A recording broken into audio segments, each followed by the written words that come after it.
கேக்குற பொண்ணு பார்க்க வரும்போது எங்களுக்கு 10 ஏக்கரா பூமி இருக்குது பிள்ளை வீட்டுல. மாப்பிளைக்கு 15 ஏக்கராவது இருந்தா தான் கொடுப்பேன், இல்லாட்டி நான் கொடுக்க மாட்டேன். நான் தெரியாம கேக்குறேன் சார். 2 கொட்டை பிள்ளைங்க. பொதுவா சொல்றேன் நானு.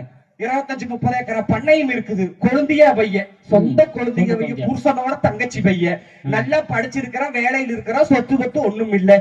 சொந்த வந்தம் தான் பெருசுன்னா கொழுந்தியா பையனுக்கு பிள்ளை கொடுத்துருன்னு சொல்ற பெண்கள் எல்லாம் கை தூக்குங்க பாப்போம். அவளா அந்த கோணக்கால் சிரிக்கி வீட்டு பக்கமே வராம ஒதுக்கி வச்சிருக்கான். வீட்டுக்கு போய் குழம்போகிறதா? வீட்டுக்கு பொண்ணு கொடுக்கறதுல என் பிள்ளை என் வீட்டுலயே இருக்கட்டு. வீட்டுக்கெல்லாம் கொடுக்கறது அவசியம் இல்லைன்னு சொல்றது யாருங்க? உறவுதானங்க. என்னமோ சொந்த பந்தம் வந்து தூக்கி கொடி பிடிக்குது, இடத்த கொடி பிடிக்குதுன்னு கேக்குறேன். அதுல பணத்தின் மதிப்பு மாறும், சொந்த பந்தத்தின் மதிப்பு மாறாது. யாரு சொன்னது? கோடி ரூபாய் சொத்துள்ளவனா இருந்தா அவனுக்கு ஒரு மதிப்பு, 10 ஏக்கரா பூமி இருக்கிறவனா இருந்தா அவனுக்கு ஒரு மதிப்பு, 50 ஏக்கரா பண்ணைக்காரனா இருந்தா அவனுக்கு ஒரு மதிப்பு.